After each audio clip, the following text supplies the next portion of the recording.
seminar on 16th Finance Commission and Fiscal Federalism. Uh, this session addresses one of the most critical yet under-examined aspects of fiscal federalism in India, which is local finances. This section brings together distinguished scholars and practitioners who have contributed extensively to our understanding of decentralization, fiscal transfers, and local governance. On behalf of Gulati Institute of Finance and Taxation, a warm welcome to the chairs, panelists, and all other guests and scholars present here. The task entrusted to me is to introduce the distinguished chairperson and the panelists for this session. Firstly, the chair of the session, who is Professor M.A. Uman, is a distinguished professor of gift and an economist and an academic known for his contribution to development economics, decentralization, and the political economy of Kerala. He completed his master's degree in economics with first rank from University of Kerala and later obtained his PhD from the same university. He also pursued a diploma in economic development at the Institute for Study of Economic Development across Italy. Umansa played a pioneering role in the development of economic education in Kerala. He served as the first teacher in a Department of Economics of University of Kerala and later became the first professor of economics at the University of Calicut. He also became associated with the Center for Development Studies, Thiruvananthapuram, as an honorary professor. He has authored more than 30 books and over 400 research papers on issues such as development, decentralization, land reforms, and Kerala's economy. He also served as the chairman of 4th State Finance Commission of Kerala, making important contributions to fiscal decentralization and strengthening local governance in the state. Welcome, sir, to this session. Professor D. Narayana is a former professor of eminence at the School of Social Sciences, MS Ramaiah University of Applied Sciences, Bengaluru, and former director of the Gulati Institute of Finance and Taxation. He held the Reserve Bank of India chair at the Center for Development Studies and served as technical advisor to the Kerala State Planning Board from 2013 to 16. A Fulbright Fellow at the Harvard Center for Population and Development Studies. He has also been a visiting professor at the University of Montreal. His research focused on public finance, health economics, and development policy with significant contribution to Kerala's public finance, particularly in fiscal decentralization, public expenditure, and fiscal sustainability. He contributed to policy through the Kerala Public Expenditure Review Committee and his leadership at GIFT. Welcome, sir. Professor Ken Harilal currently serves as the chairman of 7th Kerala State Finance Commission and is the president of Kerala Economic Association.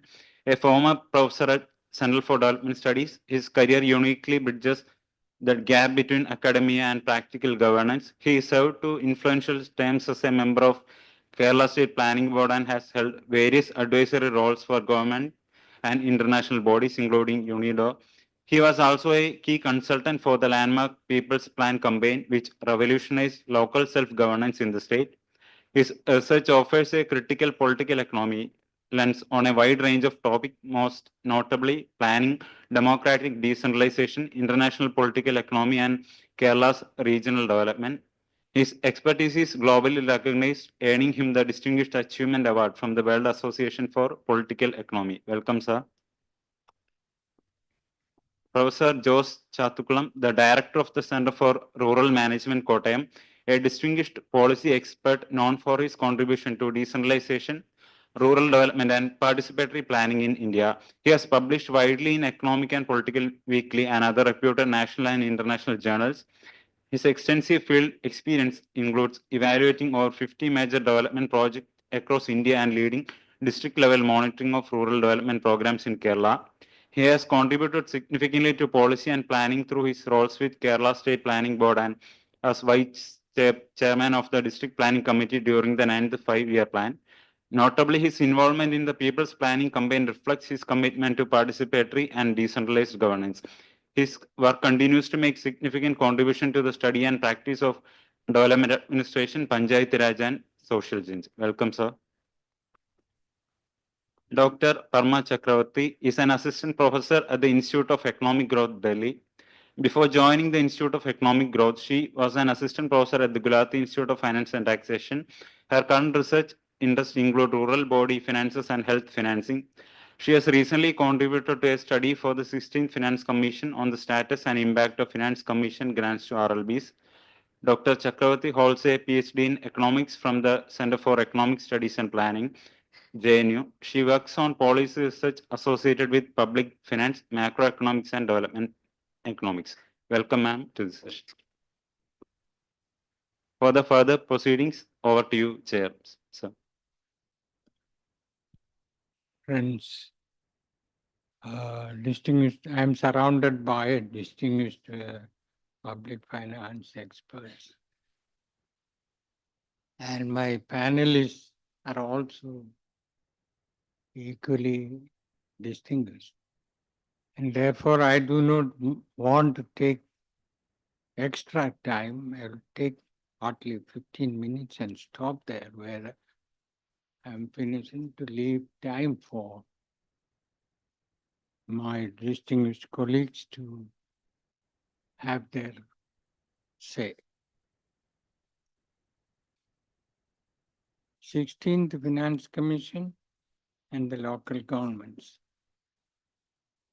FC 16 is the sixth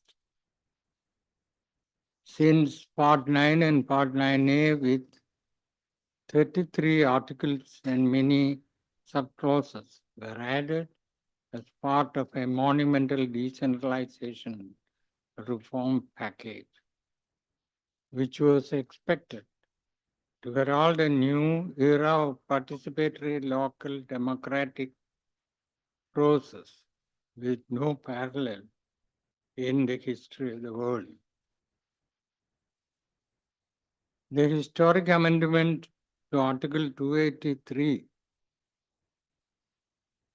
adding B, B, and C, which mandate the Union Finance Commissions to recommend the measures needed to augment the consolidated fund of a state to supplement the resources of panchayats and municipalities in the state. These landmark articles proclaim the organic link of the local governments with the Indian fiscal federalism. The term measures repeated both in the subclause 3B, B, and C offer the vast scope for reforms at the federal, state, and sub-state level, which could supplement and push the process of democratic decentralization. The manner in which each finance commission interpret these clauses bear tremendous potential and possibilities to restructure Indian fiscal federalism, intergovernmental transfer arrangements, and the capabilities of building the capabilities of panchayats and municipalities. Besides, the character of local governance in the country. Equipped with the same language of the Article 283, the State Finance Commission, see Articles 243I and Y, was expected to rationalize the fiscal balance at the state, sub-state level, just as the Union Finance Commission are mandated to reduce vertical and horizontal imbalances at the national and interstate level. To be sure, the Indian decentralization reforms are alien to the market-preserving fiscal federalism of Wallace Oates, rooted on the Adam Musgrave Samuelson tradition. For example, Articles 243G, 243W, mandating planning for economic development and social justice, and 243 ZD for district planning. Western fiscal federalism theory In Western fiscal federalism theory, panchayats do not exist. And therefore, 73rd Amendment may be somewhat redundant. Yet this is precisely the place where 2.6 lakh Panchayat Raj institutions and the 3.1 million representatives are destined to work, and also where a lot of poverty, ill health, inequality, illiteracy, and manifold other deprivations exist and cry for developmental intervention. In this backdrop, we shall examine the recommendations with reference to the local government. The discussion is organized under four heads: approach, size of grant, horizontal division, and raising some critical issues. Approach.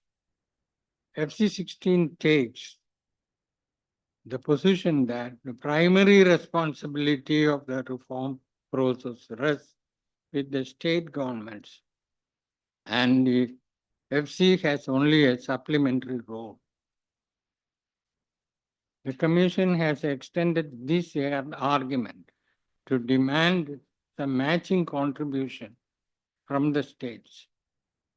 Explain on the plea that fiscal transfers from the Consolidated Fund of India to LB's MCOTEC are meant to be only supplementary in nature.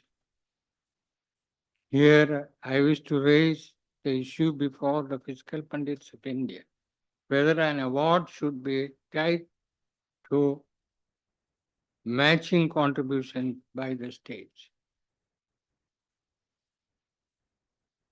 As we have already made it clear, the prudent and advisedly significant amendments to Article 283, along with the grand design of decentralization reform process, has to be understood in its proper perspective.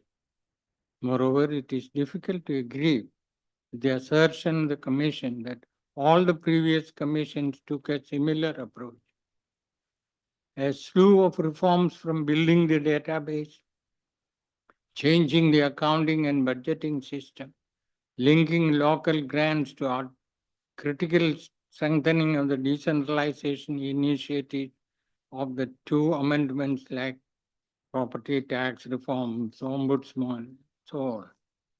And even linking the local governments to the divisible pool share and so on are all efforts to complement the reform process rather than providing supplementary funding. To be sure, most of the centralized schemes are also in this supplementary game. Evidently, the approach of the FC14, which proceeded on the heroic assumption that all three layers of government and potential are equally endowed with wisdom, knowledge, integrity, and effectiveness appropriate for the task assigned to them in the constitutional and legal framework. Unquote. If this is so, it will be very difficult probably to visualize Bihar and innumerable small panchayats and weak municipalities and so on, with heterogeneous, which are definitely heterogeneous in fiscal capability and in case for differential and needing differential treatment of states. Assuming only a supplementary role for UFCs in regard to LG, FC16 leaves them out in the scheme of prudent fiscal management, which they take up in 2.40 para. And the Commission notes a key driver of sustained growth is the robust fiscal health of both the Union and the states. Why did the Commission leave out the vast network of LGs from their consideration when when the Indian Constitution has put them in their ambit. To be sure, this is the Achilles heel of Indian fiscal federalism, that is, treating LGs as a sort of persona non grata. In para 253, the Commission notes, in the area of local body grants, our directional change has been in the incentivization of speedier urbanization. Unquote. FC16 clearly signals a strategic directional change towards urbanization as a catalyst for growth in India.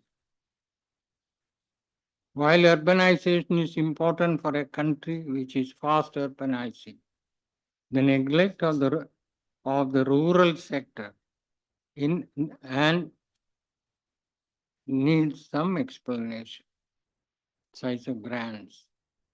The continuing tragedy of Indian federal finance is the neglect of measuring a reliable size metric, whether it be total expenditure or total receipt, vis-a-vis that of the public expenditure comprising union, states, and local governments. Based on the 13th Finance Commission data, I have estimated, that was an EPW article several years ago, a share of 3.7% for PRIs and an OSR of 0.3% for 2007. And for ULBs, 3% with an OSR share of 2.5%. Why the subsequent commission did not improve upon it and build a more reliable fiscal database also needs some explanation.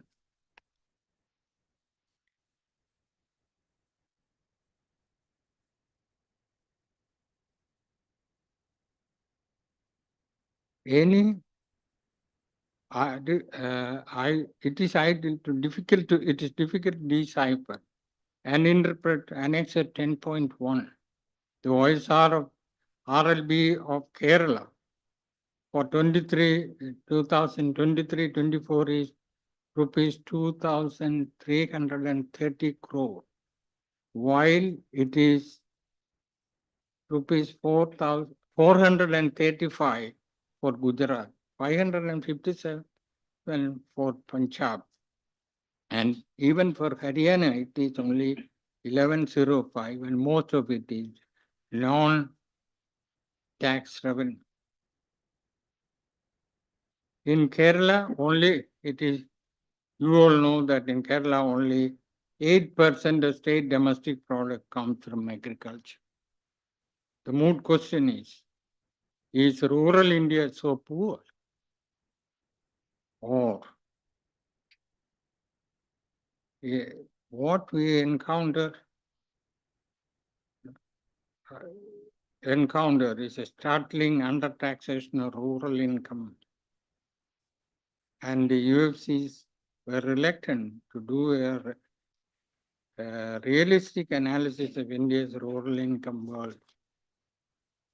The recommendation of a total grant of rupees 7.1 lakh crore is certainly 121% higher than the size of FC15. But as a percentage of divisible pool, it is only 2.67%, which is 17% lower compared to FC15 and 30% lower compared to FC14. Out of the total grant of 7.91 lakh crore for the award period 26-31, the rural-urban split works out to 55:45. Both rural and urban grants are further divided into basic and performance components in an 80:20 ratio. Additionally, the performance grant component requires a 50% matching contribution from the states, rupees 43,524 crore in the case of PRIs, and 29,016 crore for ULPs. Such conditionality of 50% matching contribution by the states is incongruous, as I already said, for a constitutionally mandated award. Besides reducing predictability and burdening fiscally weaker states. I should stop with a couple of comments on the horizontal distribution criteria. Generally speaking, FC 16 followed the routine path, except in using the ratio of OSR to gross value added, excluding primary sector, to reward past revenue effort of urban local governments. Even the poor performance of PRIs incentivizing future performance would have suited both the rural and urban governments. In 2019-20, per capita OSR was 146.6 for RLGs compared to rupees 1,404 for ULGs, a 9.6 times gap.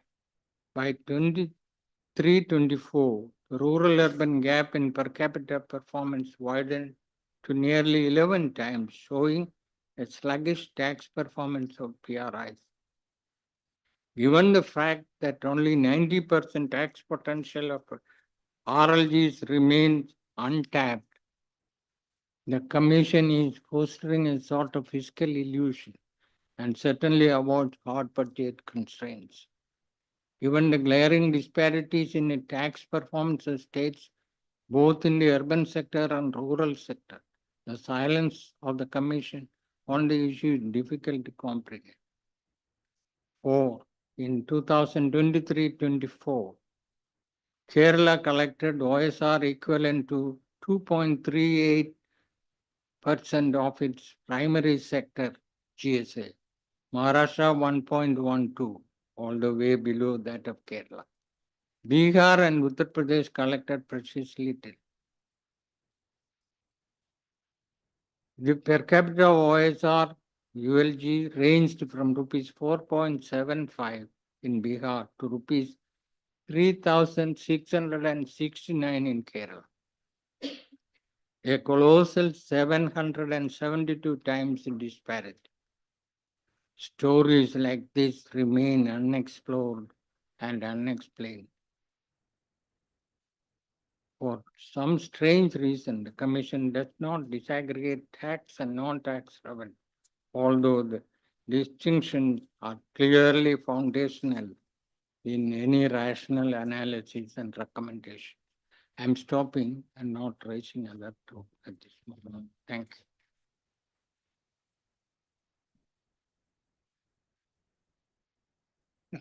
You please. Go.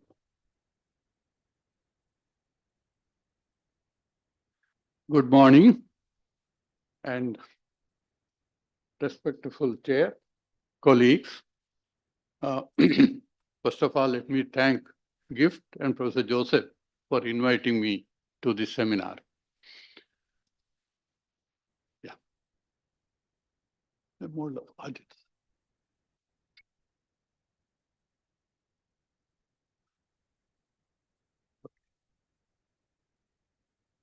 But,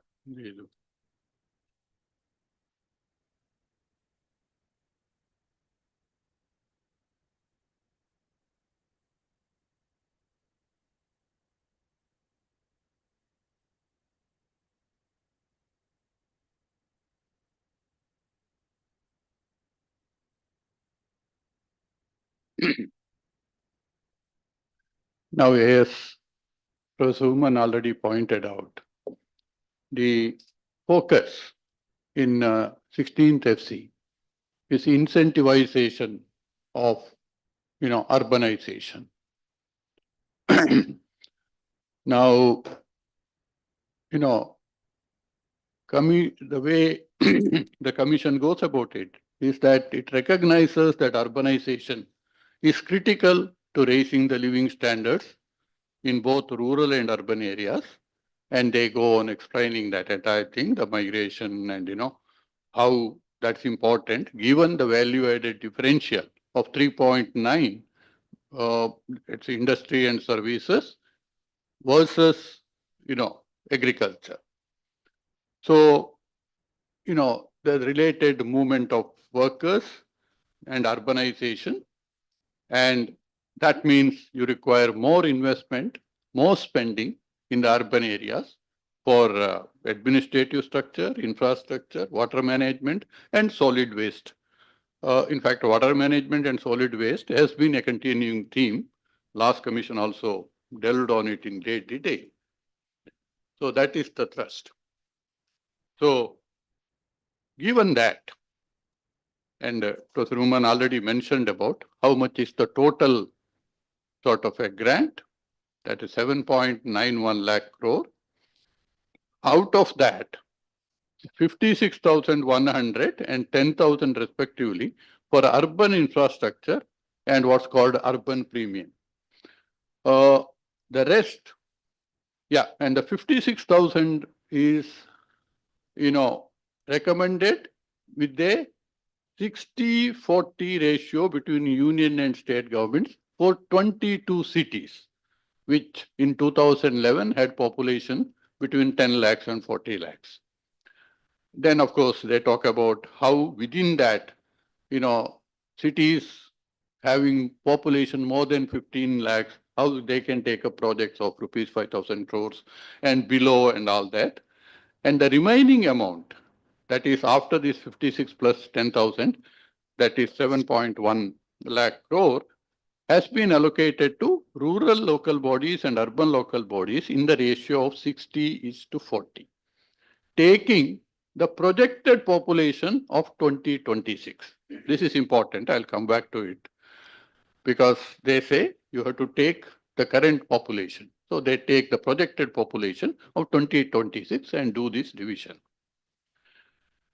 Now, my problem is with that projection population and, allocating the 60-40. And because firstly, projected population is one thing, but given the administrative structure, the rural local bodies, panchayats and urban local bodies, you don't have that sort of a, because that is guided by various other things. So how are the state, how is the allocation going to be made? Because this projected population and identification of the rural local bodies and urban local bodies, these are two different things altogether. Your number of urban local bodies and population, that is dependent on how the state governments have declared, towns and municipalities. It is not based on the projected population. That's one. Then even the projections, these are based on what's called the technical group on population projections of the National Population Council. Now, there are very serious problems with those projections. I'll just give you a very simple idea of what is the, okay, before that, I think, did I even say table? No. Yeah, so that 60-40, I'll come to that technical population thing, projection in a minute. But so the 60-40 with the projected population, what has it given? It has given something like this. And then the rural local bodies and urban local bodies, the shares, the horizontal shares has been worked out using rural local bodies, 10% weight for area share, 90 for population. You get the first, the three columns.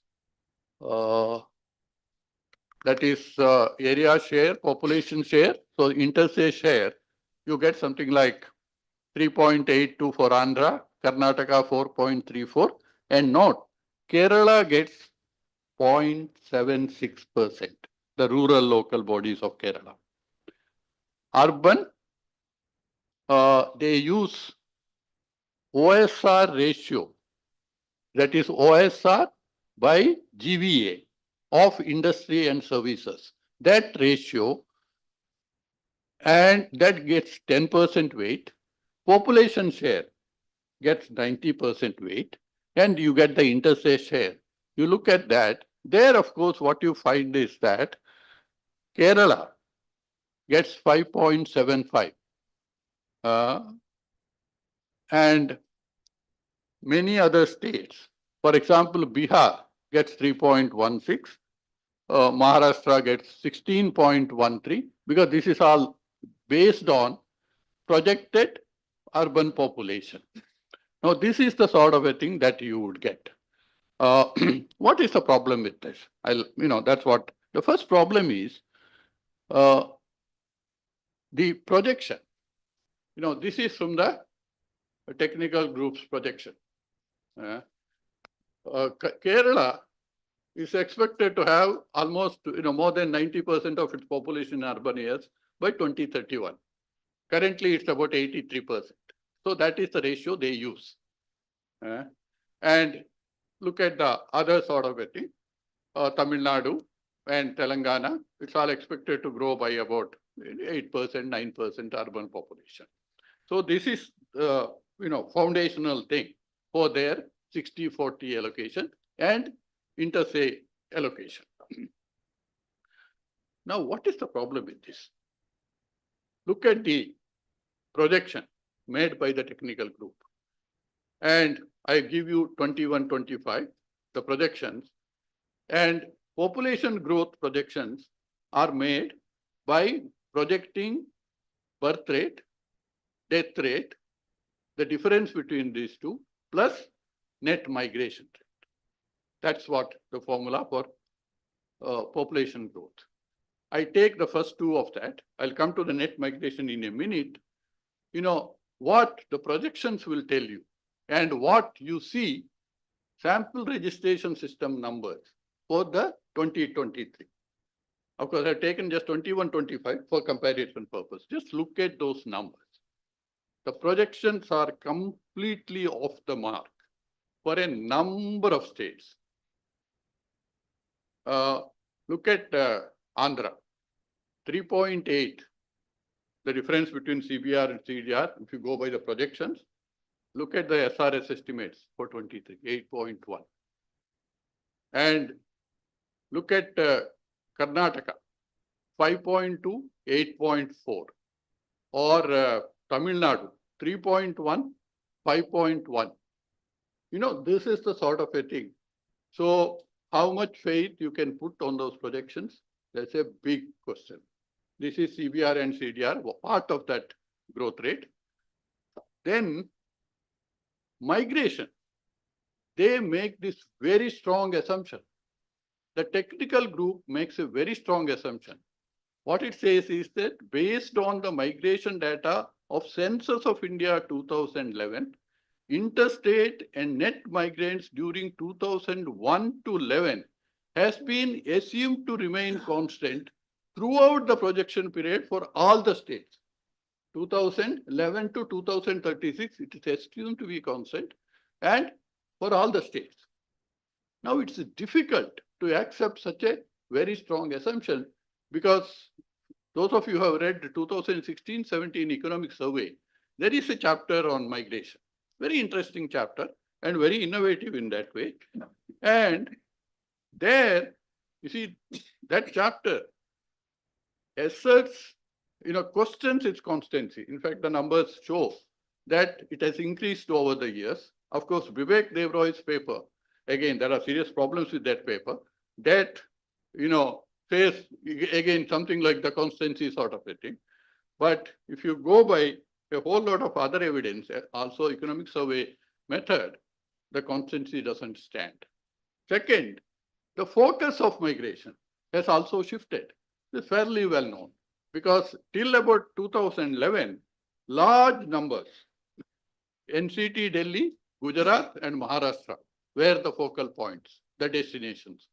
After that, in fact, the numbers migrating to Gujarat and Maharashtra has come down, and that's a large increase to Karnataka, Tamil Nadu, Andhra, Telangana. In fact, in the case of Andhra and Tamil Nadu, 2011, they were net senders. But after that, they have become net receivers. So when this is the sort of a situation, the technical group has made the assumption that will remain constant. So I do not know how much faith you can put into these numbers, projected numbers of 2026. But that is what the commission has taken. Now, this is a very serious matter. Similarly, the technical group, when they do the urban sort of estimates, they use what's called urban-rural growth differentials. And they say the manual 8 of UN has been adopted. So I was curious to look at this manual 8. And I realized, I was in fact utterly shocked. That draws from 1974 data and methods. That is what manual 8 of the UN. So the rural urban difference, that assumption is that it follows a growth differential. But then it draws from what I said about the other sort of already I have said how rural and urban growth rates are estimated. There are very serious problems. So on the basis of that, using a method developed in 1974, you arrive at, rural urban. I think I simply don't understand this, how you can go about doing this for such an important exercise. The net result is what you see here. If you look at the grants in aid to rural local bodies and urban local bodies in 2025-26, that is last year's budget, and this year's, the Finance Commission sort of a award, this is what you will get. Now look at Kerala. The rural local bodies, 25-26, the allocation was 1301. 26-27, it comes down to 425. Of course, urban increases, threefold. 700 becomes. Look at Bihar. Urban comes down by 50%, above 50%. And most of the other states, the rural doesn't go up very much. Urban goes up.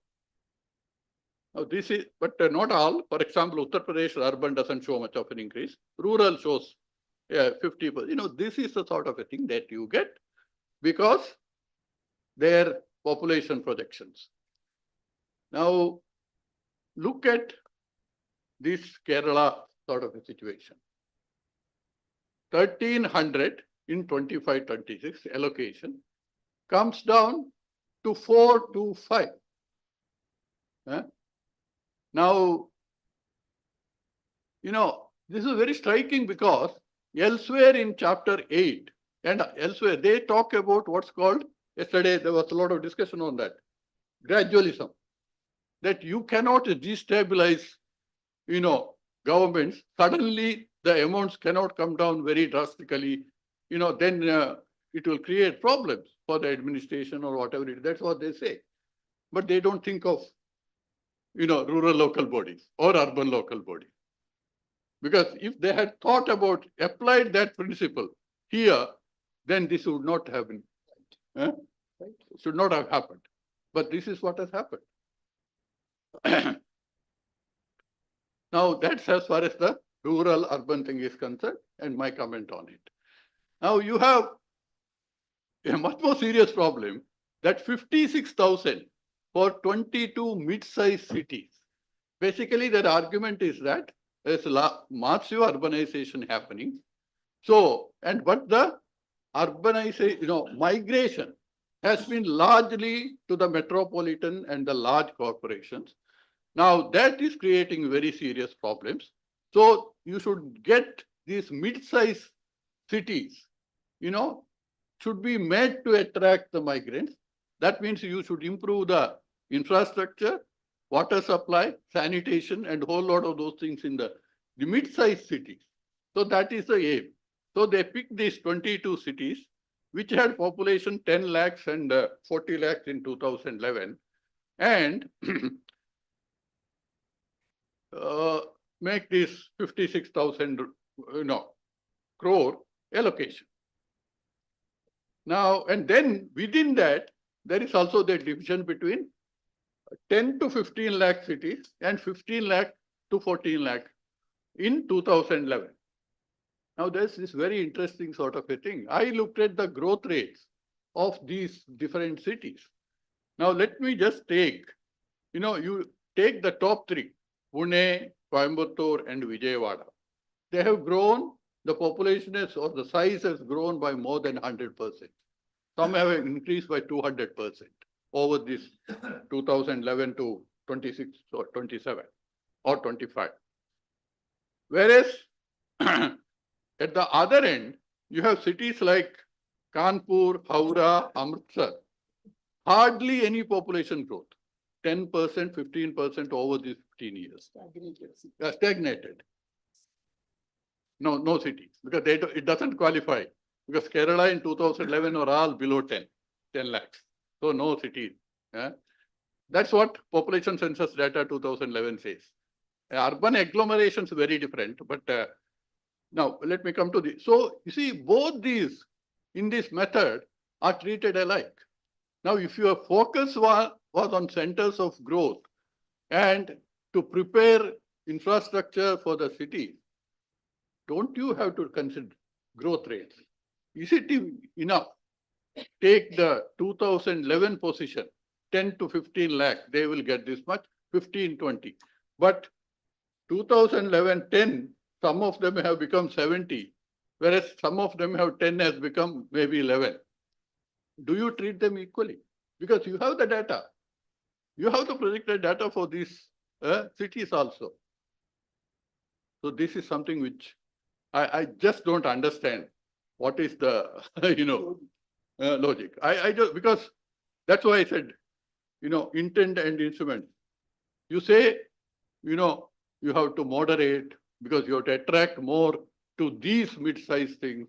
But if you attract more, then you should be funding a lot more. Pune, Coimbatore, Vijayawada should be getting much more than these other. But there you don't apply that. Now, this is something which I just fail to understand. So I conclude. As I said, the allocation mechanism based on this population projection, highly problematic. Because, you see, if you look at, for example, the number of rural local bodies and urban local bodies in Kerala, they have not changed between 2015 and 2025. So, these 1300 becomes 400. You have to distribute it among the 951 gram panchayats. Not, that's the, whereas Karnataka has done better. Because what they have done is in the interim, they have converted some of the gram panchayats into town panchayats. Kerala hasn't. Now, further, there is a further problem. Because now that the population census has begun, governments cannot do anything. It has to be all not of, it has to remain stagnant till the population census is completed. So 2 years, you can only have so many local bodies, panchayats, and so many of the, town panchayats, or you can't change them. So what is the logic of using the population projections? Because now that, and the Finance Commission knew that the population census would begin, and what is the, because you stall all that, because as the population census is going on, you are not allowed to create new panchayats or new towns or anything of that sort. And even after the population census is completed, each state follows a very different method, using the population census data to declare town panchayats and municipalities and all that. So that takes its own time. So the first 3 years, none of this is going to happen. So then what happens to this allocation? How are you going to allocate? What's it? It's not big. It's at least not clear to me. I don't understand this. So that's why I thought I'll raise it. And as I showed for some states, the 26-27 allocation, RLBs is significantly lower than urban, it's much higher. But the number of urban, entities, they remain the same. So, Then, of course, there is a problem of allocation and utilization. Huge variation. I hope somebody is going to get into it, so I'm not going to get into it. Then the other problem is, as I said, the mid-sized cities. You take the population of 2011 and make all the decisions. Don't take into account the growth. Whereas your focus is on growth. Migration, numbers increasing. I stop with that. Thank you very much.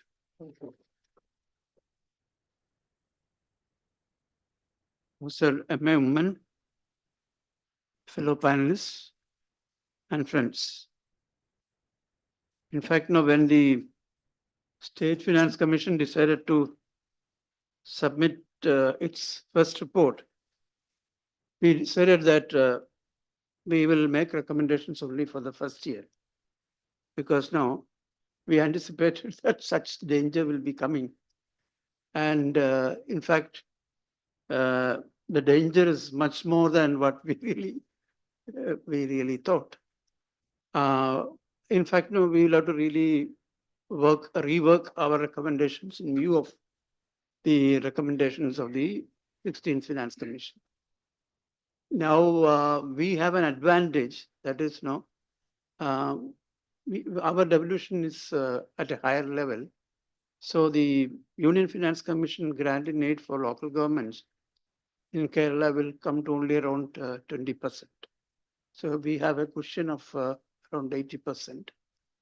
So we will have to really rework the distribution so that we distribute our money, I mean the state devolution in such a way that it will be a cushion to the other side. Like the urban local bodies, they are going to get a high amount now from the Union Finance Commission, and rural local governments are going to get less. So from our pocket, we can give more money to our rural local governments, and then for urban local governments, we can make an adjustment. So we have decided to work on such a strategy. We have started discussing with the departments also, and they are also agreeable. Otherwise, it will be difficult to use this money, because as Professor Narayana was hinting, in the previous finance commissions, the state governments were losing money because they were not, it was difficult to fulfill the conditionalities set by the finance commission. Extremely difficult to, almost all state governments were losing money. And that way, the Union Finance Commission was saving money for the central government. Around 15% is not used. This time around also, in spite of our best efforts, even if the departments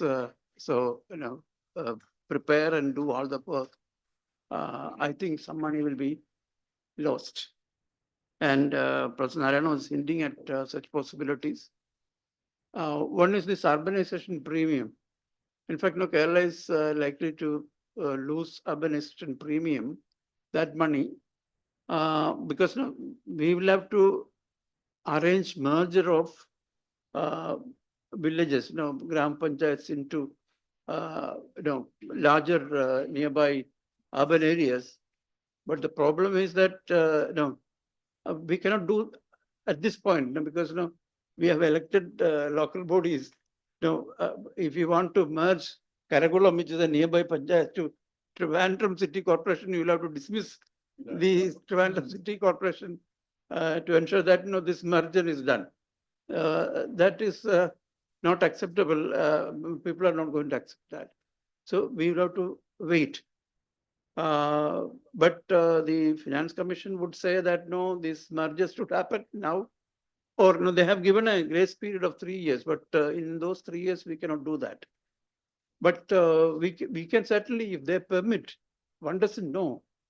But no, these are according to the whims and fancies of the central government department, Panchayat Raj or Ministry of Urban Affairs. They interpret the conditions in the most miserable way. That has been the experience in earlier years. And they may not even take the spirit in which finance commissions have given the conditions. So Otherwise, we could have convinced that no, we are having an urbanization policy, and we are going to slowly merge these rural areas which are urban in character. In Kerala, there are census towns in rural areas, large number of them. In fact, urbanization is happening in rural areas in Kerala in the sense. So we can have a transition policy, and by the time next election come, before that, no, we can reorganize our municipalities, city corporations, urban agglomerations, and gram panchayats, so that we are ready for the elections. And by the time the elections are done, the reorganization can be done. The issue is this: now the Finance Commission has not taken into their calculation such complications of a country like India. And I remember Professor Govindarao always stating that this commission, in the commission, they didn't have people having domain knowledge. In fact, no, if they had somebody having some domain knowledge in the area of local governments, they would not have gone for these kind of conditions. And there are large number of such conditions, not one. Many of them are big jokes, which can be used in economics classrooms to illustrate how such commissions, which are not sensitive to a big country, can do such havoc. To give another example, again, this they have this performance grant and basic grant, and for basic grant also there are conditions. And basic grant, 50% of the grants will have to be used for water, wastewater, such this thing. See, India is such a varied country, and there can be some urban area which had been addressing these problems for some time, and they were giving priority to these areas for long, and now they can get into other areas. So every local government need not be, every urban area need not be having that priority.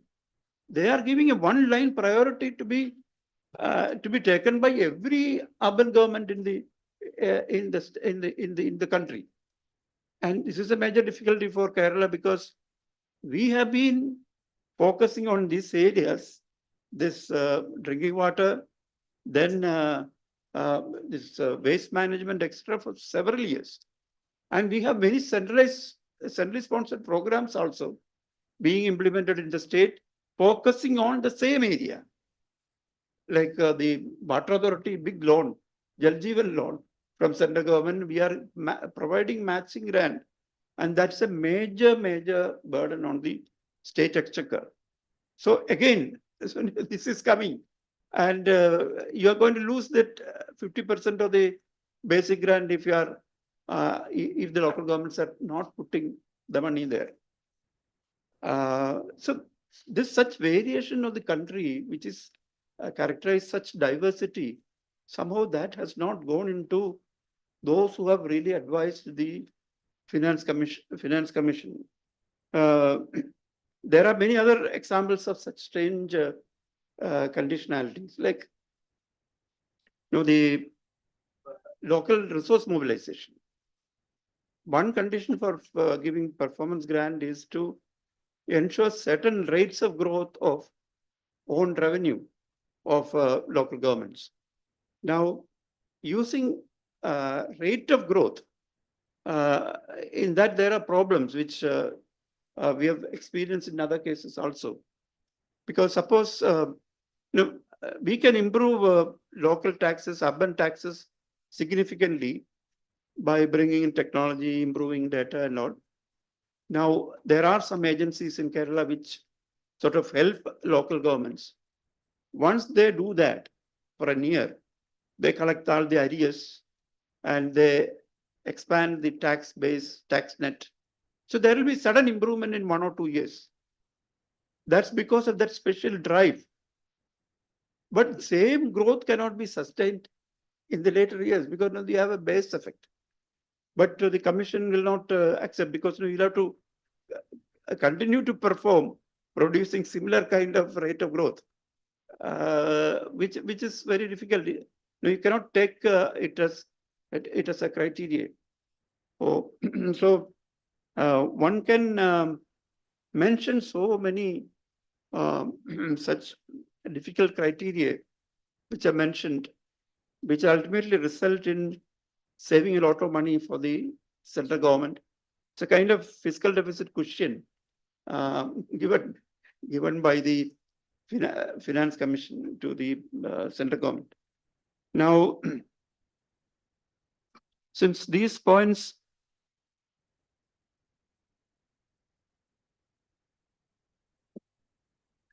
are likely to be discussed in detail again, I wish to raise one or two points which I make it a point to repeatedly speak wherever I get an opportunity.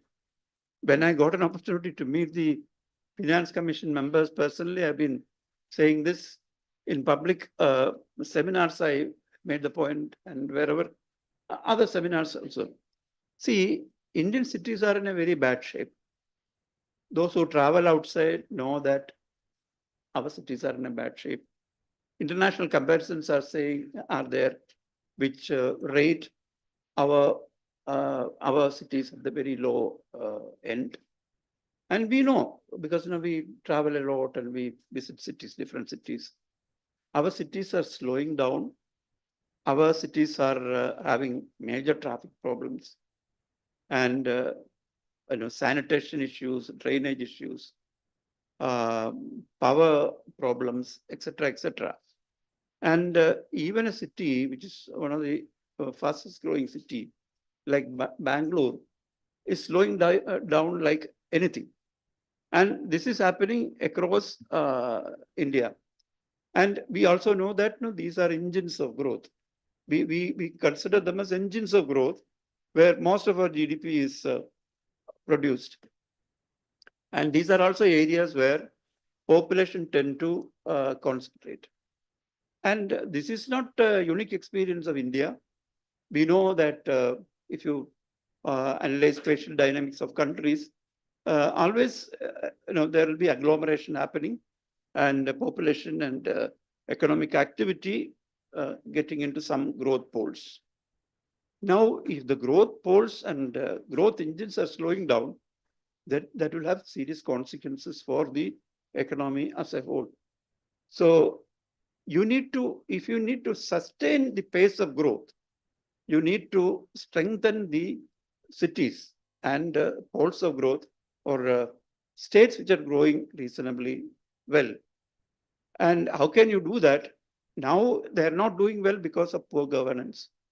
Poor governance primarily because of lack of resource endowments. Bombay city or Pune city may be doing well. Their economy is growing. City economy is growing, but it will not get reflected in the exchequer of Pune or Mumbai.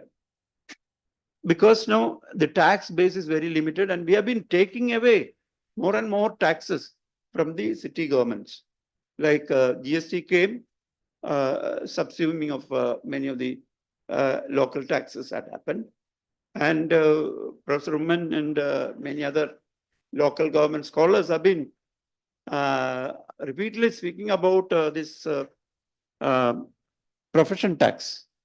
Profession tax is frozen, and that has happened 3 decades ago.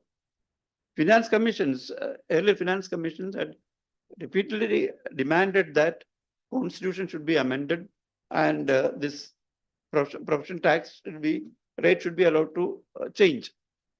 And this is happening in other countries. And if our city governments are starved for funds like this, and then they are likely to be in this shape.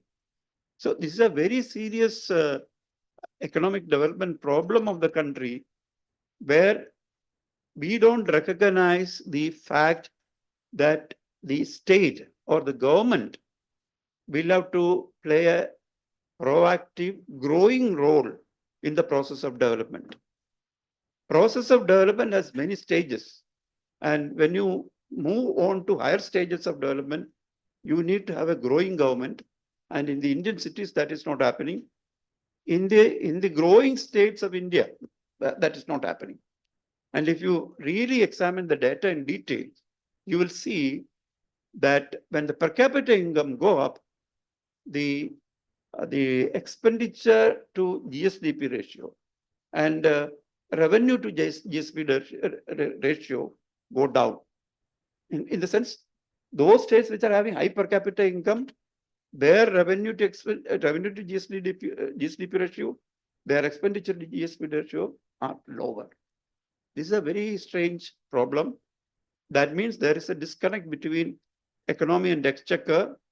That problem will have to be addressed by the government. 16th Finance Commission partly addressed this issue by bringing in the contribution to GDP, but as discussions here showed, one step forward, but several steps backward.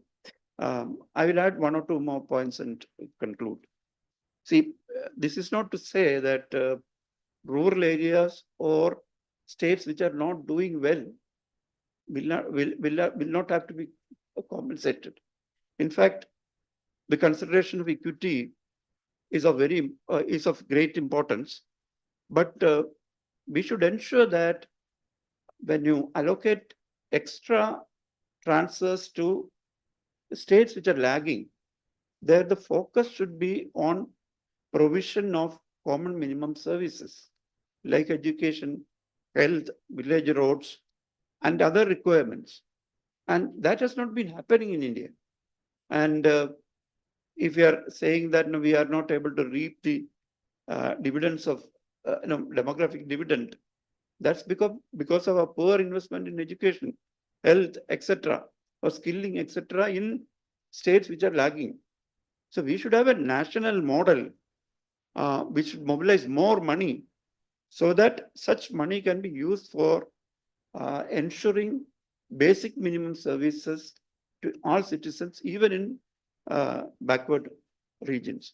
And in that context, the problems of local governments are quite serious.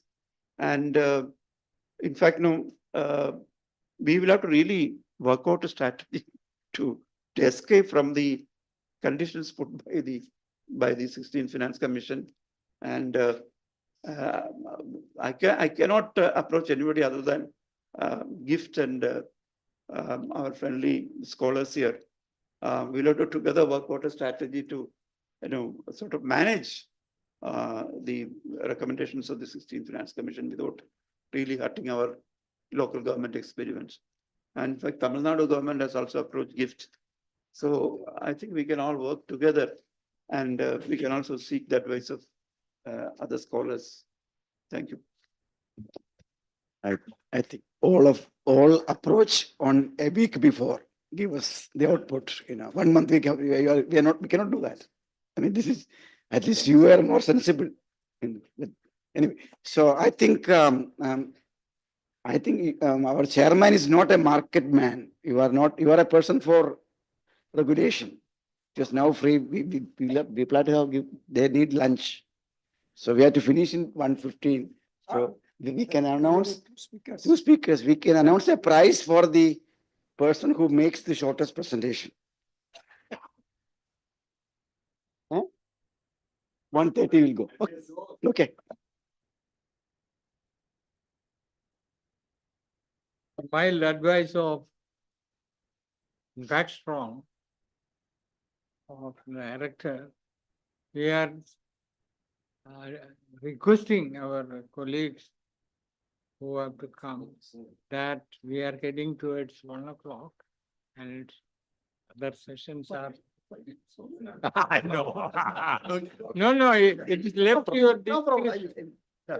I will try to brief it. Yeah.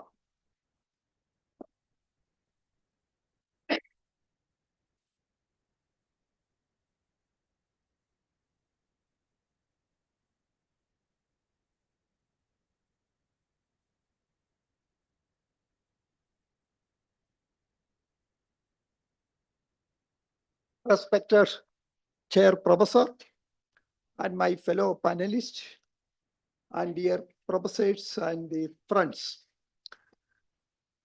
What I am going to do, I will try to give a small narrative from the autonomous district councils. Yeah, this is actually a responses of the finance commissions, not only the 16 finance commissions, but the finance commissions from 10th Finance Commission to 16th Finance Commission. What is actually the response towards the autonomous district councils? Yeah, you see that there the 10th Finance Commission recommended allocation grant to all states, including autonomous district councils. Come to the 11th Finance Commission, introduced conditionalities stipulating that grants to the autonomous district councils would be released only after the respective states enacted legislation to extend the 73rd and 74th Constitutional Amendment Act. The question is, what is the autonomous district councils? I will come to that. Look to the 12th Finance Commission, did not distinguish between the ADCs and the other areas, and it entrusted states with the responsibility of distributing the grants to autonomous district councils. Coming to the 13th Finance Commission, explicitly allocated to the ADCs. 14th Finance Commission made and set no allocation to the for ADCs in ADCs.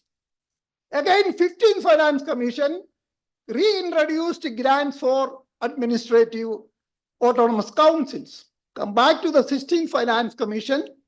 I will read that, but I have a reservation. I never try to use the word local bodies, but unfortunately in the entire 16th Finance Commission report, you can see that they're local bodies. It is not really local bodies. It is institutions of local government or the local government. I also would like to appreciate if the 7th, the Finance Commission Chairman, Professor Harilal, in the entire report, he used that they are institutions of local self-government or local government.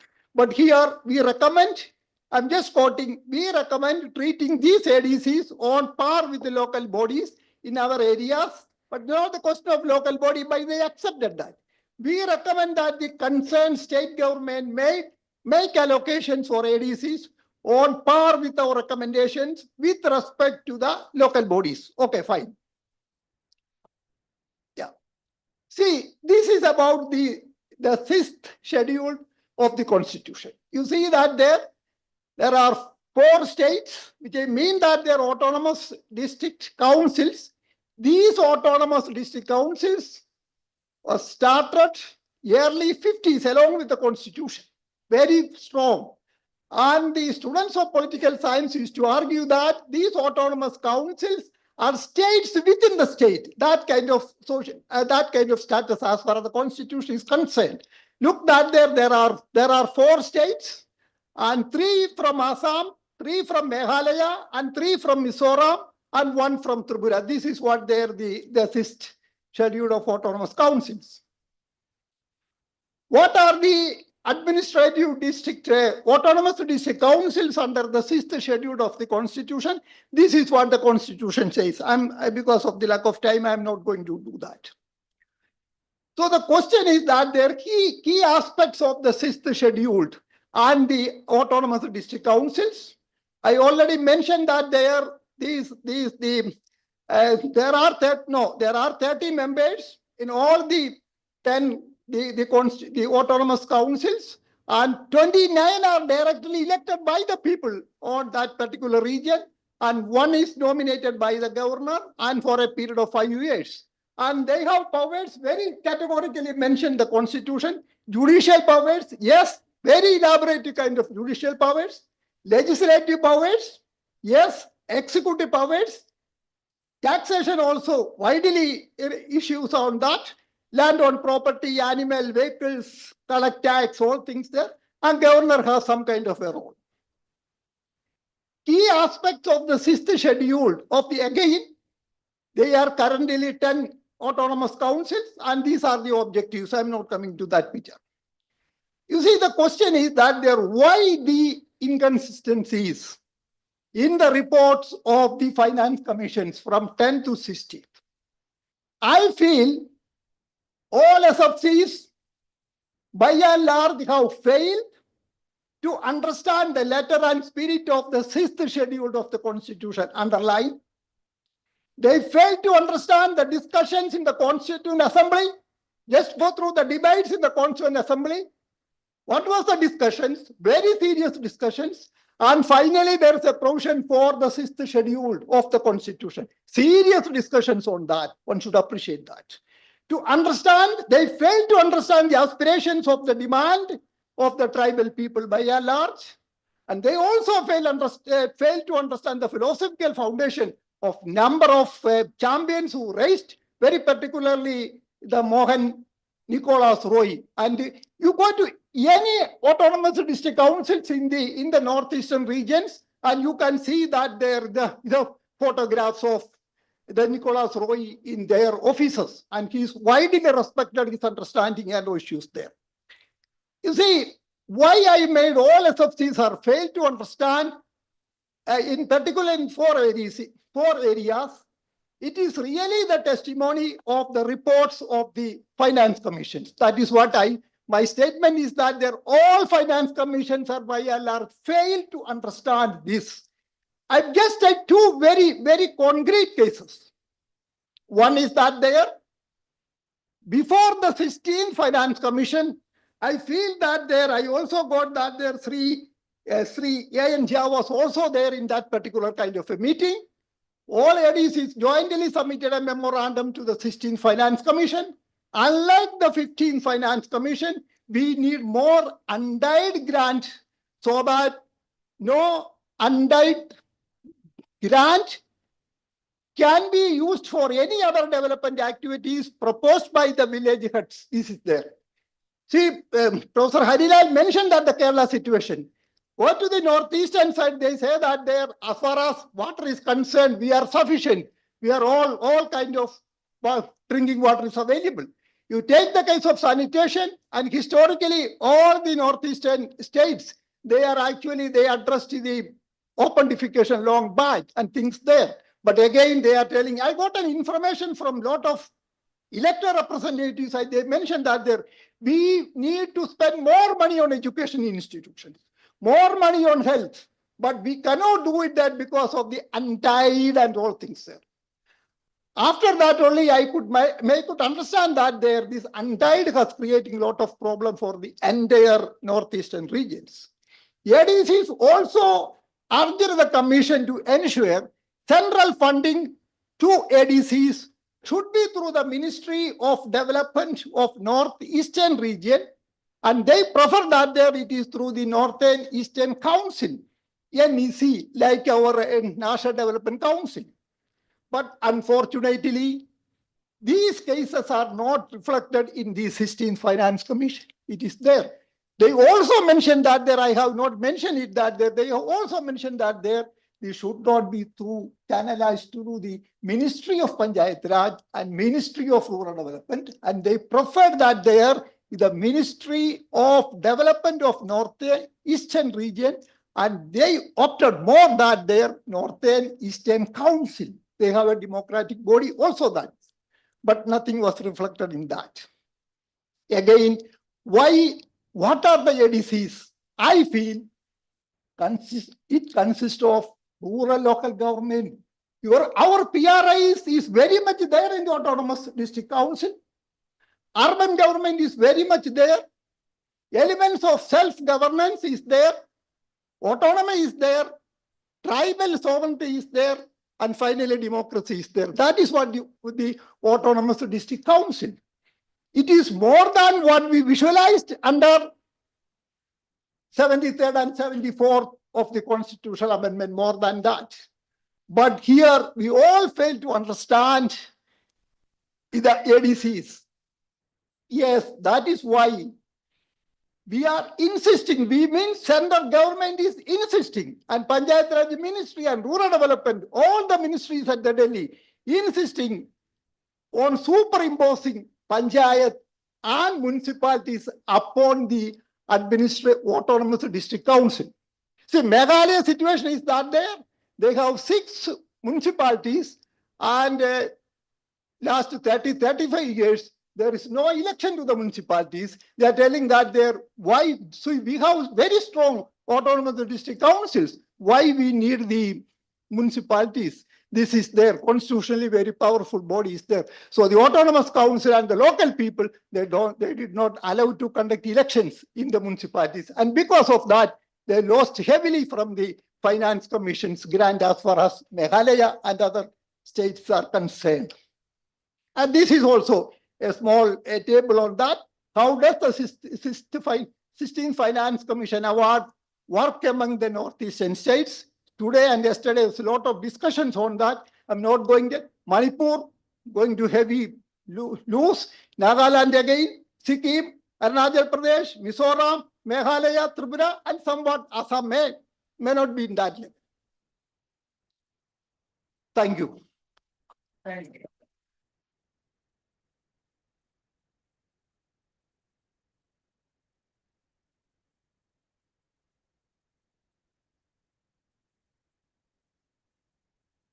So I would like to take this opportunity to thank Professor Joseph, Dr. Kira, and all the members who are involved in organizing this seminar. And it feels really good to be back to reunite with all of you. And what to say? And it is really an honor for me to be part of this panel of esteemed experts in the field. I don't know, like after setting this tone, whether I'll be able to do justice to this atmosphere. So I would like to, the presentation for today, I will try to focus on the rural local body finances and not on the entire local body. So the 16th, so I would try to discuss few points on the 16th FC's implication on rural local body finances. So apart from the Central Finance Commission grants, of course, we all know that State Finance Commission grants also has an important role to play in fiscal federalism to enable the rural local bodies to perform their functions effectively. Article 280BB of the Constitution mandate the CFC to recommend measures to augment the consolidated fund of a state to supplement the resources of panchayats based on the recommendations made by the SFCs. So timely availability of SFCs enables the CFCs to make better recommendation to augment the financial resources of the local bodies. And it has been a major concern that we don't have the SFCs, it is not timely available. And apart from that, there is also an uniformity issue. Of course, it is not related to Kerala. Kerala is up to the mark. So apart from Kerala and few other states, so Kerala, they have already constituted its 7th SFC, and most of the states are still, they're 6th, they are still at the 6th SFC. And a rest of, 5 states belong to the 5th SFC, and so on and forth. So in this context, so of course we understand the difficulties. With this timely availability of SFCs, and so the previous finance commissions, previous to the 16 finance commissions, because of this lacking uniformity in the approach of the SFCs and periods covered and the quality of data and analysis, so they could not actually consider the SFCs by different states. And similarly, in this SFCs also, in this commission also, so they could not, due to some difficulties, so they were unable to base its recommendation on the reports of the SFCs. So in this context, CFC can ease the role of state governments by substantively transferring sufficient flexible grants to enable the local bodies to perform their functions effectively. So when we look at the grants, it has already been discussed about the conditions. So I would I would try to make my points related to the conditions only. So when we look at the releases and the allocations, of course, we see over the periods, the allocation, it has actually increased, but we don't see the percentage of release to have increased in the same extent. And and some issues with this respect. So clearly increasing allocation does not ensure releases. And why do we have such shortfall? And how can we close the gap between allocated grants to rural local bodies and releases? So these are some of the issues that need to be answered. So some answers to why do we have such shortfall? So some common issues faced by the states, it have been lack of furnishing utilization certificates, maintenance of proper accounts, delay in release of funds from states to rural local bodies, unfulfillment of conditionalities related to release of rural local body grants. And based on the analysis of available data during the 15th Finance Commission, so the reason for this lower percentage of releases, it may be attributed to the poor utilization of grants, low percentage of audited accounts in RLBs in some states, poor performances of sanitation and supply of drinking water, which was the conditions for the release of tide grants, among other conditions. And also a delay was observed in the release of CFC grants from central government to state government and in large number of states. So the releases which was due in June 2024, it was received in September 2024 with less than 50% of states receiving the second installment of 2024. So along with allocation of grants, there are two major concerns. So one is the type of grants being allocated, and other is the conditions on releases of such grants. So when we look at the type of rural local body grants and how it has changed over the Finance Commission, we see that the share of untied grants in total grants, it has actually decreased from 40% in 15th Finance, it has decreased to 40% during the 15th Finance Commission from 90% in the 14th Finance Commission. And if we take into consideration the health grants, which was, of course, it was not separately given for rural local body grants, rather a lump sum grant was given to the local bodies. So if we take that into account, the proportion of tied grants, it goes up to 63% from 60%, and that of untied grants, it decreases to 37% from 40%. But of course, it is not the right way to go through about the grants share for the rural local bodies, because it was a lump sum grant which was given for health to the local governments. But apart from that, yes, of course, it was the share during the 15th Finance Commission, it decreased on the untied part to 40% from 90% in during the 14th FC. Now, when we look at the 16th FC grants to rural local bodies, so it has already been mentioned by Professor D. Narayana, so I need not mention the absolute amount. So I can just talk about the percentage. So of course, we see a percentage increase in the rural local body grants of 55%. And in per capita terms, it has increased from rupees 3621 to rupees 5,295 from 15th Finance Commission to the 16th Finance Commission.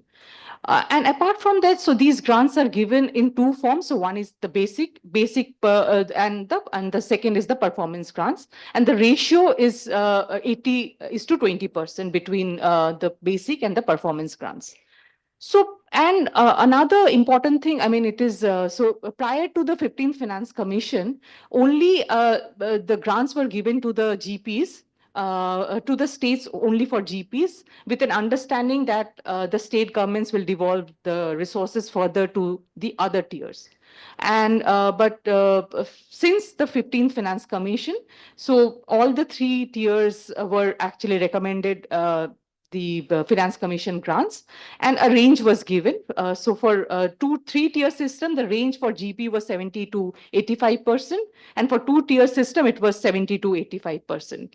So similar approach is it has been followed by the 16th Finance Commission. Instead of range, they have actually given a percentage for the 3 tiers. for all the 3 tiers, and a PRI having a 3-tier system. It has been recommended an 80% grant for the GPs, 90% having a 2-tier system, and 100% for 1-tier system. So, so if we decode the design of rural local body grants recommended by the 16th Finance Commission, so we see that so for availing the basic grants, 3 conditions have been laid down, which is similar to the previous finance commissions. So there should be a duly constituted body in place as required in Part 9 and Part 9A of the Constitution. Provisional accounts of all the rural local bodies in the fiscal year T and audited accounts for the fiscal year T-2 should be publicly available, and it is to be made online. And of course, the important one is the formation of the SFC. For releasing the eligibility criteria of the rural local body performance grants, so some of the conditions which are given, so for GPs to be eligible for the rural local body grants, GP needs to raise its own source revenue, which was already mentioned by Professor Harilan, and the difficulties the state face in raising, in continuing with this amount. So it is either like to increase the own source revenue by 1.025 times or 2.5% per annum compounded growth applied over OSR of 25-26. And for BPs, to be eligible for the rural local body performance grant, 75% of GPs need to qualify for the above mentioned grants. And DPs for the district panchayat, similar conditions were given like the GPs.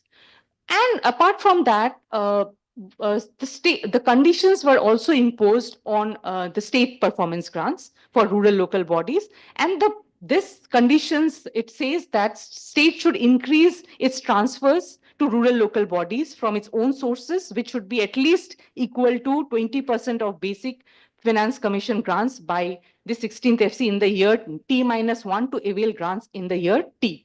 So some complications in the basic grants. So it has already been mentioned by Professor Harilal. So 50% of basic component is tied to sanitation and solid waste management, solid waste and water management, and 50% is untied. So 50% being tied out of the basic component, it boils down to 40% as the basic component, which is untied. And as per, if I want to quote from the 16th FC, they say that a significantly enhanced percentage of untied funds over the previous finance commission would empower local bodies to address locally identified needs, and the flexibility inherent in their utilization would lead to higher rates of both dispersal and utilization. Considering that they are considering, so I just missed the previous lines. The untied component of the local body grants would be 50% of the basic component, which is 80% of the total local body grants, and 100% of the performance grant, which is 20% of the total local body grants. Yes. Yes, yes. So basically, so performance grants are released when certain specific targets are fulfilled, which may also be characterized as conditional grants, but these conditions are not on the use, but these conditions are on the releases. And conditional grants, of course, we understand it very well that conditional grants are put on various restrictions. I mean, when we give conditional grants, it has various restrictions on its use. So the claim of 40% of tied grants and 60% of untied grants, it has a catch. Although 20% of the performance grants is untied, it is conditional in nature. And if it is accounted for, then basically it implies a conditional grants of 60% and unconditional grants of 40%. So reasons given by the 16th FC for putting such grants are, so the entry-level conditions are mainly intended to sustain reforms initiated by previous finance commission, whereas the performance conditions are directed towards bolstering the financial self-sufficiency of the local bodies and ensuring that states discharge their constitutional duties. So I would like to highlight on some findings of like how are these grants being utilized. I mean, whether rural local bodies are placed well in terms of more of tied grants or untied grants. And what the picture that we see is, of course, the utilization of untied grants is more than the utilization of tied grants. But apart from that, the utilization of the rural local body grants, it has been a concern. It has been quite low. And I did some state-wise comparison, but I would like to skip it for given the time constraint. And within the utilization of tied grants, we see that the utilization, it has been more towards the drinking water, towards the sanitation, and less towards the drinking water. So I wanted to do I did some exercise to understand like how we can actually increase the utilization of grants. So some important determinants I thought of taking is the releases percentage of allocation and the CFC share in total receipts in the Gram Panchayat and also the Gram Panchayat development plan. So what we see is the utilization rate of grants. So if the funds released are not sufficient to spend and to execute the plan, then it is likely to remain unutilized unless and until resources of PRIs are complemented with the increase in its own revenue. So it is not important that the releases takes place, but sufficient releases it should take place. So, and there's another important thing that we've observed is we find that utilization of grants to increase so utilization of grants, it has a positive relationship with the share going more towards GP, Gram Panchayat. So given the higher responsibilities of the GPs and lower share of own revenue in total revenue, an increase in the share of CFC in TR in GP complements to the resources of GPs, enabling them to execute their plan for GPs and hence increase its utilization of CFC grants. So this is due to the fact that the elasticity of the total expenditure with respect to the CFC grants of GP is higher as compared to the other two tiers. So due to the lack of availability of data, I could not introduce the timely releases of CFC grants in this exercise. So to brief, states with higher percentage release of grants, higher share of CFC in TR to GP and having GPDP, Gram Panchayat Development Plan, exhibits higher utilization of CFC grants. So in the 16th Finance Commission report, 80% of rural local body grants are recommended for a 3-tier system and 90% for a 2-tier system, which aligns with the recommendation of the study on the status and impact of Finance Commission grants to rural local bodies by the Institute of Economic Growth, which is conducted for the 16th FC. So some takeaways. It is an important policy concern to make the rural local governments effective in the development process through appropriate aggregate endowment and endowment of each tier corresponding to their level of responsibilities, for reducing the shortfall in releases, or in other words, to receive the maximum benefit of the percentage of grants being allocated to the local governments. One need to have an effective design of grants to make it more effective in achieving their objectives and less subjective to manipulation. The system of grants must be transparent and predictable. The design and operation of systems of rural local body grants is an issue of priority in fiscal federalism, and we need to devote more attention to it. And another important thing I just wanted to mention here, so we need to conduct some workshops with the local bodies to disseminate the conditionalities of that has been put by the Finance Commission, because these are so complicated conditions which are put. So more workshops, it's more the better to understand the conditions. And I cannot end my presentation without quoting OETs with respect to the grants. So grants, although serving legitimate purposes, can under certain circumstances be a source of serious fiscal mischief. Thank you.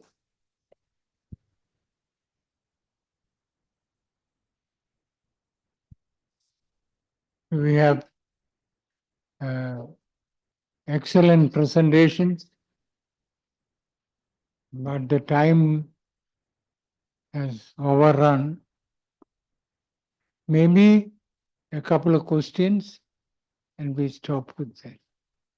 There are a few questions are important because they have. Regarding the rural local bodies, the general issue I heard about, particularly for in Tamil Nadu, they don't have the capacity to spend at all, even whatever you allocate. Because in many years in Tamil Nadu, we found that at aggregate level, the budget shows surplus amount, not in 1 year, many years. So when interacted with many village panchayat people, they said that they don't have the capacity to spend it because they have limited spending items, and then they don't have the basic technical or engineering people, something like that. So this is the basic problem. Is it authorization or capacity? The capacity plus they don't have the technical manpower to design properly for the rural development. So without capacity, human capacity, without so this is the issue. So if I, so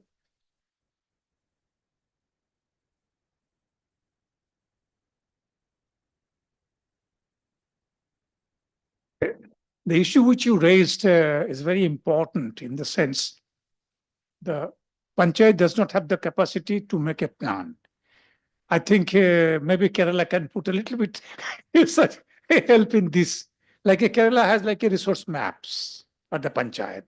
And the map-based plan in many places we are trying to develop it. And at the moment, Kerala is doing an experiment, what is called the quadruple helix model, where you are trying to bring panchayat, nearby academic institutes, and the private party, and to work out the plan. So you give the money and do this. It's exactly this we faced when Professor Gulati was our vice chairman in the 90s.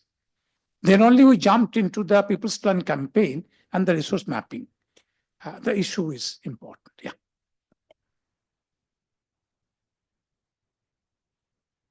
so yes. In fact, those were the change which has taken place in the MG Energy and BGG, Ramji, something like that. That 90% was central and 10% was state. Now that has become 60 and 40. That is one. Second, which is much more serious, the 90 that earlier, it was almost like a right-based. And now there's a conditionality. So can you throw some observation? That's again a difficult conditionality included by the Finance Commission. That's about revenue generation performance of local governments. In the case of Gram Panchayats, there are certain conditions given. And in the case of block panchayats, they are saying that 75% of the Gram Panchayats in the region should be doing, then only block panchayats. But block panchayats are not having any kind of control over local governments. In Kerala Act or even the Constitution, there is no provision for the block panchayat president to go and discipline the Gram Panchayats. So they don't have any authority over the, they don't have any overseeing right over the Gram Panchayats. So if the Gram Panchayats are not doing well, then the block panchayats will be punished, penalized for that. Yeah, Tamil Nadu case. See, very interesting case I will tell you. Look, the 14 Finance Commission, 15 Finance Commission, and the 16 Finance Commission categorically mentioned that they're a part B. B means Finance Commission conditionalities. Either the state or the center is not supposed to make any additional conditionalities. Look, they have made lot of conditionalities. You see, the Tamil Nadu case is that there, when the Finance Commission fund comes to the Tamil Nadu Panchayati, they can keep a particular account with the permission of the district collector. Only they can touch that amount. It is not the question of capability. It is not the question of carrying capacity. It is actually restricted, controlled even by the district collector. And they cannot touch even the Finance Commission's money. I have published one article in the Indian Journal of Public Review. It is there. Tamil Nadu case I have highlighted in that case. And also In that issue. regarding, availability of technical personnel and all. In fact, now if there is a provision for the local governments to approach the PWD engineer or the irrigation department engineer to help them, they can be able to do that. In Kerala, if the local governments are not having specialized personnel, then they can take can hire. service from the other departments or even hire. And now I think the provision which we have kept, that can go to the districts to interact with the academician and get the resources. So, there's a flexibility and try to look into that.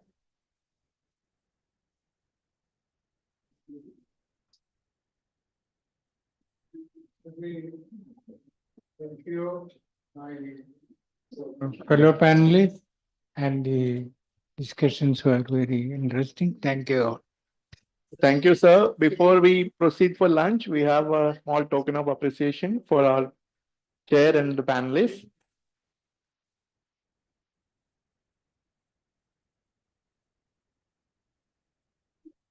We will start the session at 2:15, if that is okay. No, that was a typo.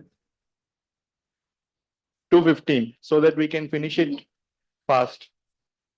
Some guests want to go to the airport.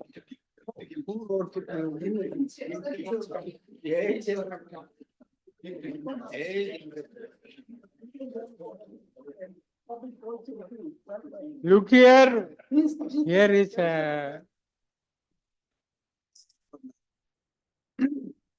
everybody has got some gift.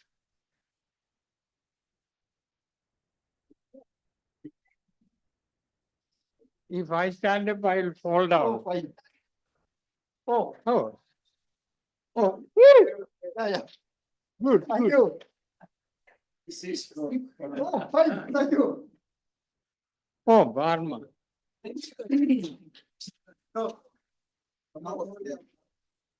This is for you. Oh, I thought that there is nothing for me. You will be given by a distinguished guest. Who will give me? Oh, it is my good friend. I'll stand up. No, please don't, please. Oh. The fellow is smiling. What's the grammar of photo? Thank you.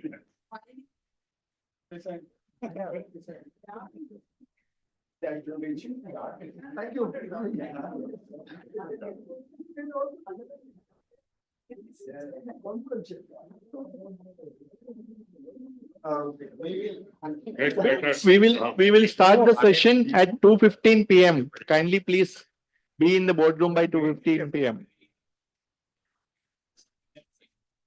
That's what I was not clear.